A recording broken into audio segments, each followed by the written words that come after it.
You are currently experiencing something that may feel terrifying. Each morning, you reach for the things that used to light you up, only to find they feel like artifacts from a stranger. The book you devoured weeks ago now sits closed, impossibly heavy.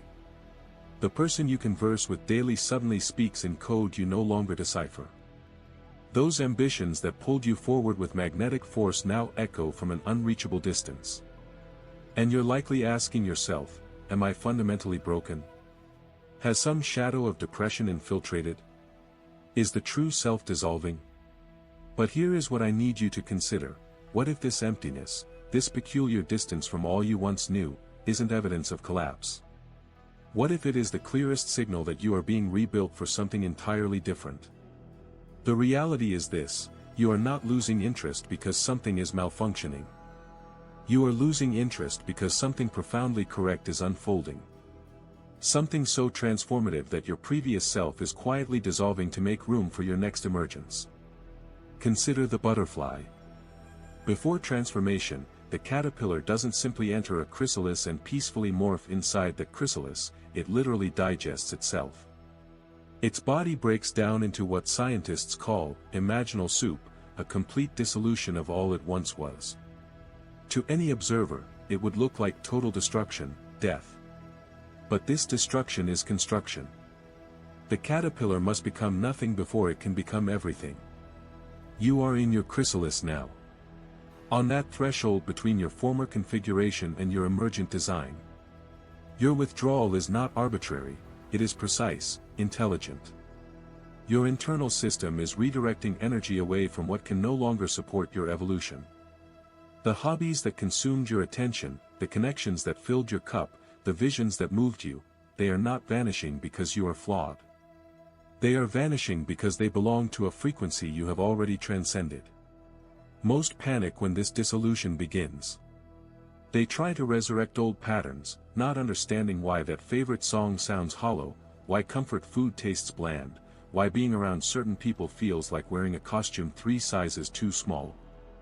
But to force yourself back into what you've evolved beyond is like folding yourself into children's clothes, constricting, and not your path. This season of release. This is one of the most sacred passages you will navigate. It is your consciousness creating necessary space, akin to emptying a vessel to receive something new. Consider pouring fresh water into a full container. Nothing new enters until you first pour out what occupies the space. This is the process occurring within you now. The universe is emptying your vessels to receive that which matches your emerging vibration. But herein lies the challenge: we live in a society that treats consistency as the supreme virtue. A shift in interests is viewed as unreliability, releasing enthusiasm as surrender, questioning direction as weakness. Thus, when this organic purging begins, you resist instead of yielding. The fatigue you carry is not idleness. It is the exhaustion of operating a life that no longer aligns with your energetic blueprint. It is akin to running advanced software on obsolete hardware. Everything becomes sluggish, freezes, feels forced by the fundamental incompatibility between your expanded consciousness and current external circumstances. Your nervous system is undergoing neuroplasticity, the brain's ability to reorganize by forming new connections. But this requires something counterintuitive, the pruning of old neural pathways before new ones can establish themselves. When you cease engaging in familiar patterns, you are not merely disengaging psychologically. You are literally allowing old neural pathways to atrophy so that new ones may coalesce. This is why forcing yourself into old patterns is so enervating. You are attempting to sustain neural pathways your brain is actively shedding. It is akin to propping a door open against a gale. The wind is not an adversary, but the natural force of your evolution. Your energetic signature is literally shifting frequency. Like a radio, if tuned to 98.7 FM, it cannot receive 101.3 FM concurrently. It must traverse static, noise, the apparent void when dialing from one frequency to another. This static is not an absence of signal, it is the transition between signals. You are in this static space now, turning your dial toward a completely different experiential frequency. This is not merely metaphorical. Your body generates electromagnetic fields via the heart and brain. These fields carry information and interact with all that surrounds them. During this reset, these fields are recalibrating. You are broadcasting on a different wavelength. This is why people and situations that once felt comfortable now feel dissonant. It is not personal, it is physics. The heart generates the body's strongest electromagnetic field, extending meters beyond the physical form. This field carries information about emotional states, coherence levels, energetic signatures. Your brain waves, too, are shifting. Dominant patterns, delta, theta, alpha, beta, gamma, are adjusting to support different states of consciousness. This is why meditation becomes more accessible, insights arise beyond the normal mind. Your brain is rewiring to support expanded awareness. Learning to differentiate depression from metamorphosis is paramount. Depression carries weight, hopelessness, stagnation. It says nothing will change, you are stuck, effort is futile. Metamorphosis carries spaciousness. Even within discomfort, there is an underlying current of motion, of potential. It says something is reconfiguring, transformation is nigh, this void serves a specific, temporary purpose. You are now observing your life registering only absence, enthusiasm gone, relationships severed, goals hollow. But what if you inverted the lens? Instead of cataloging what departs, notice what arrives, heightened energetic sensitivity, crystallized boundaries, complete intolerance for superficial interaction, an intensified need for solitude and introspection. These are not symptoms of life avoidance. They are indicators that you are becoming radically selective about what deserves your life force. Your system develops a more sophisticated filtering mechanism. It's akin to upgrading from a basic antenna that catches any broadcast to a precision instrument that tunes exclusively to frequencies matching your current resonance. People who exhaust you are not problematic, they broadcast on a wavelength that no longer harmonizes with yours. Tedious activities are not without merit, they simply don't fuel your expansion. Hollow aspirations may belong to a previous iteration, not the emergent one. This recalibration affects more than just you, it impacts everything in energetic proximity. There's a physical phenomenon called entrainment where two oscillating systems synchronize frequencies. When you place two pendulum clocks on the same wall, they eventually swing in perfect rhythm. Your shifting frequency creates entrainment effects in your environment. Relationships break down because they cannot entrain to your new frequency. The dissonance becomes unbearable for both parties. You begin to notice things you never perceived before. Perceptual filters are shifting. The reticular activating system in your brain, which determines what information reaches consciousness, is recalibrating. Colors appear more vibrant. Synchronicities show up more frequently. You notice patterns in nature, conversations, and the flow of events that you were previously blind to. This isn't because reality has changed, it's because your capacity to perceive reality has expanded. You aren't just seeing more of what was always there. You are participating in the creation of what you perceive. Quantum physics reveals that the observer and the observed are not separate, they are entangled. When perceptual filters change, you are not passively receiving different information. You are actively co-creating a different reality. This is why two people can experience the same situation in radically different ways, they inhabit different realities based on perceptual frameworks. Your reset fundamentally alters your perceptual framework, meaning you are transitioning into a different reality. Not metaphorically, literally. The world you are moving into is not the same one you are leaving. It operates on different principles, responds to different inputs, offers different possibilities. This is why old strategies don't work, they were designed for a different reality that you no longer inhabit. The loneliness of this territory is real and important to acknowledge. You see through illusions that most accept as reality. You question foundations that most never examine. You release attachments that most cling to for a lifetime. This creates a natural sense of isolation. But this isolation is neither permanent nor a sign of the wrong path. It's confirmation that you are on a path of genuine transformation rather than superficial change. Every pioneer, every person who contributed something new to the world, had to walk alone for a period. They released the comfort of consensual reality to discover something unprecedented. You are not being isolated as a punishment. You are being given space to hear your own signal without interference from others' programming. Consider the Wright brothers. Before they flew at Kitty Hawk, they spent years being ridiculed, called crazy, dismissed by experts. They had to trust their vision in complete isolation from mainstream validation. Your situation is analogous. You are pioneering a new version of yourself, a new way of being, a new frequency of consciousness. This necessitates a period of detachment from the old paradigm before the new can become established. When you undergo this reset, you are not merely altering your personal reality. You are contributing to a grander shift in collective consciousness.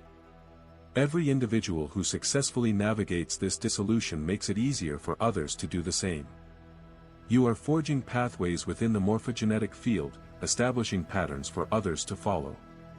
Personal transformation carries collective implications. As a critical mass learns a new behavior, that behavior emerges spontaneously in the wider population, even without direct contact with the initial learners. Your willingness to trust this reset, to honor dissolution, to exist in discomfort without forcing premature resolution, is making it easier for countless others to do the same.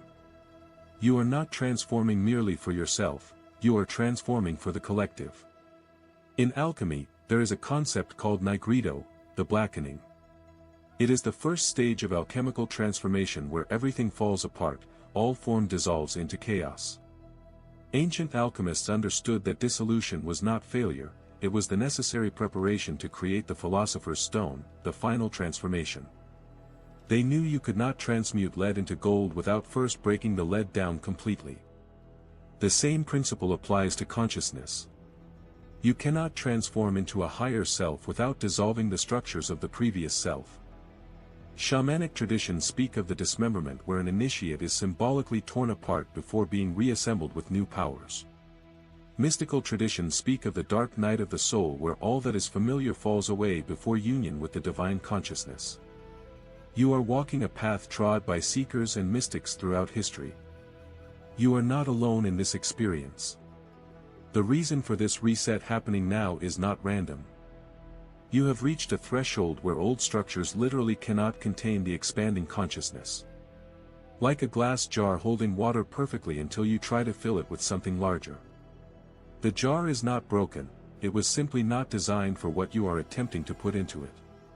Your previous life structure was not broken. It was simply not designed for the expanded consciousness you are developing. This expansion is happening because you are ready.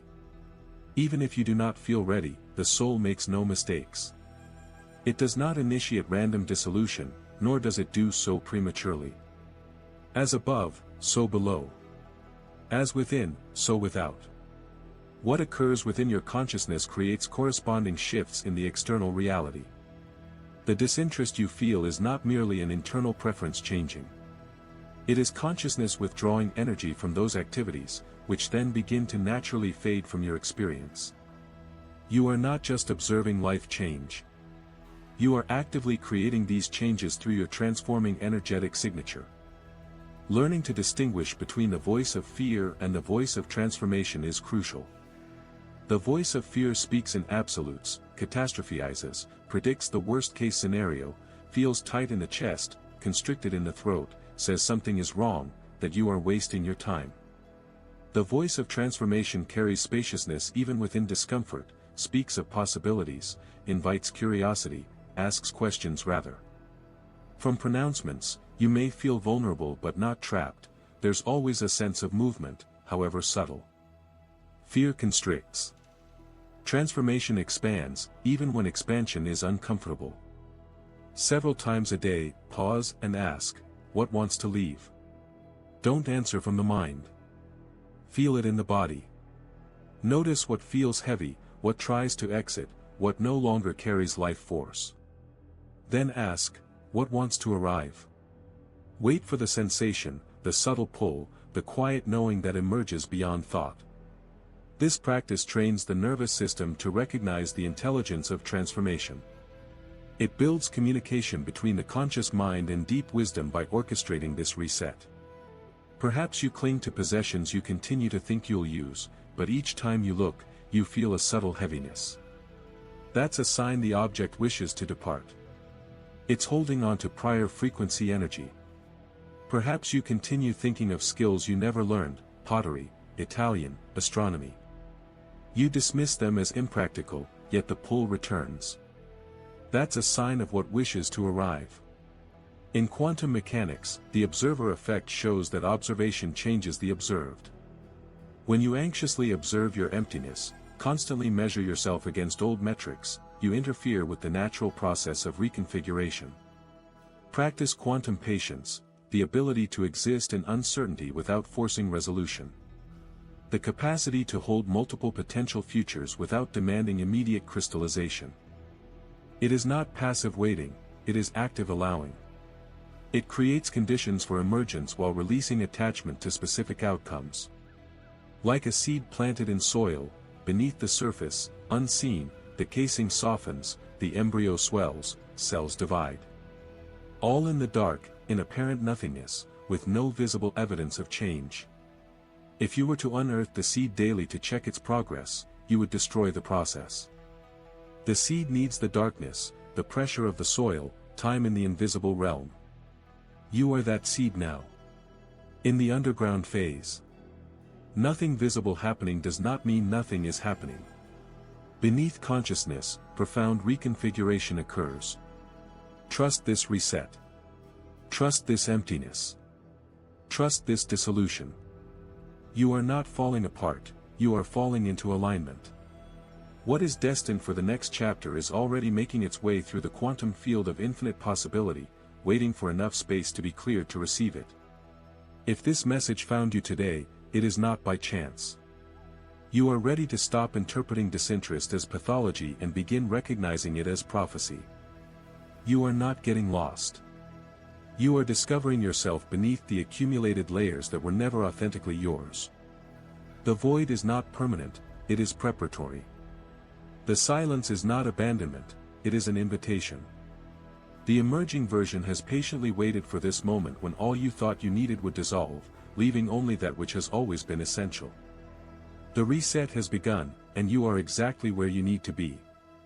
When this reset completes, when it has fully dissolved the old frequency, there will be a final phase of awakening, realizing that you are the field itself.